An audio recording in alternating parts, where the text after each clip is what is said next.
Welcome to the Wagner Free Institute of Science. My name is Rebecca, and today I'm hanging out in our beautiful backyard. I want to read a story to celebrate Earth Day and then explore around the yard and see what kind of beautiful and wild things we find. So thank you for joining me, and let's get going.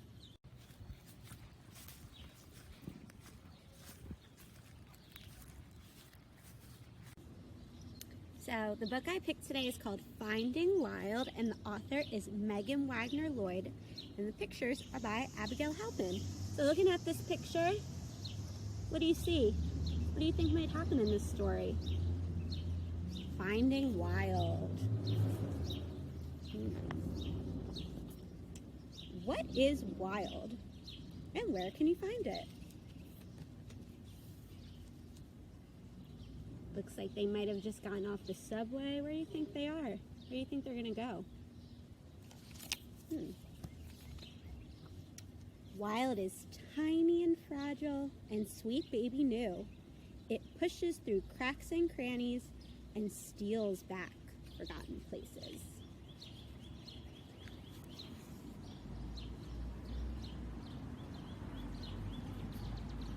What do those buildings make you think of? Reminds me of the city of Philadelphia.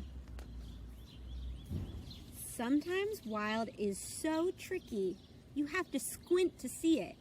And then there are times you cannot possibly miss it. Wild creeps and crawls and slithers. It leaps and pounces and shows its teeth.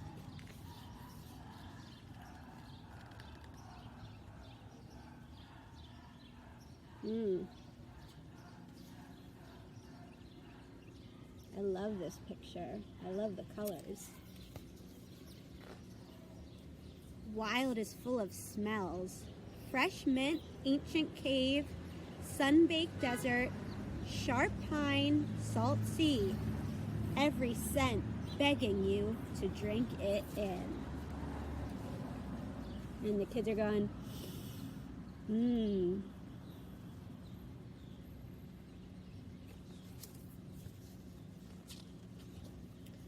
Wild is forest fire hot and icicle cold. It's as smooth as the petals of poppies and as rough as the fierce face of a mountain.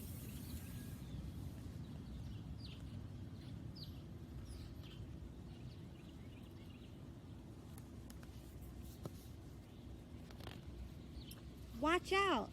Wild can hurt, itch, burn, ouch! Sting.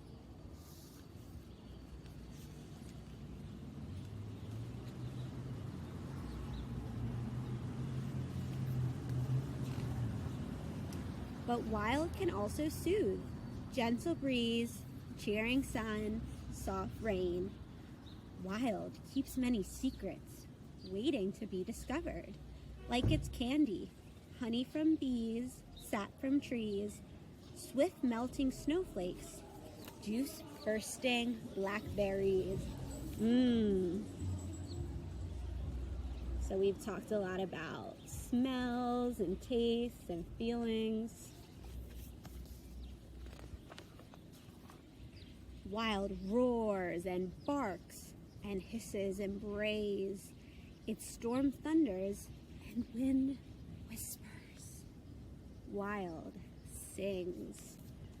Ooh, that looks like a fun place to camp out.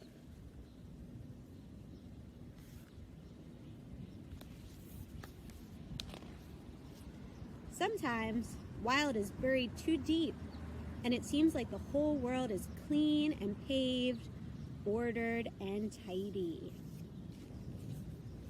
So we're kind of back where we started. We saw a lot of adventure. And notice someone might be coming back on the subway with us. You look and look, and all you can see are streets and cars and buildings so high they hide the sky. Do you ever feel like that? I know I do. But look. Still see some wild. And then, just when you are about to give up, there,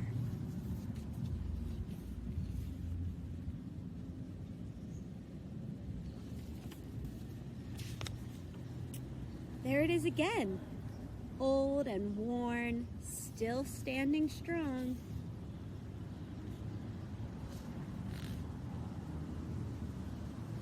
What do you think the kids are going to see?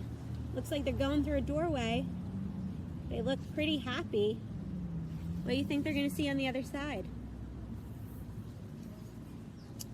Old and worn, still standing strong.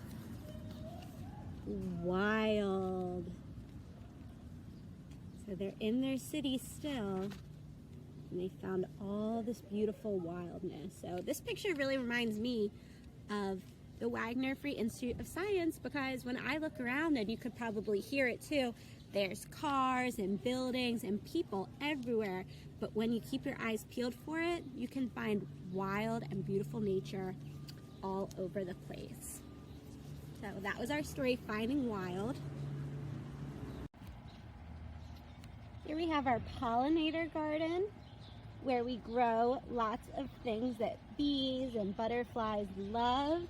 It's a great place for them to come and enjoy some nectar from some of their favorite plants.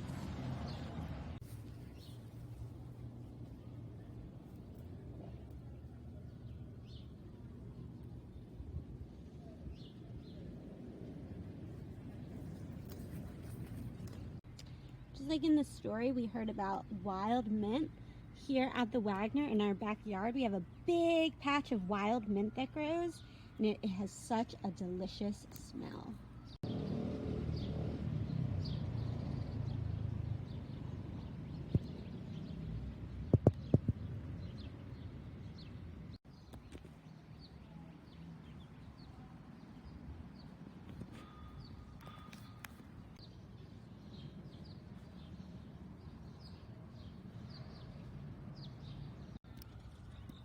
One way we celebrate Earth Day every day here at the Wagner is with composting. So here's our compost pile.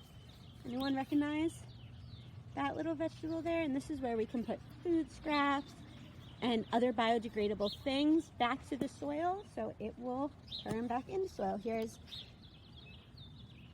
some old seed pods that we used with our second graders that kind of were past their prime, so we were able to throw them in the compost where they'll quickly be returned back to the earth.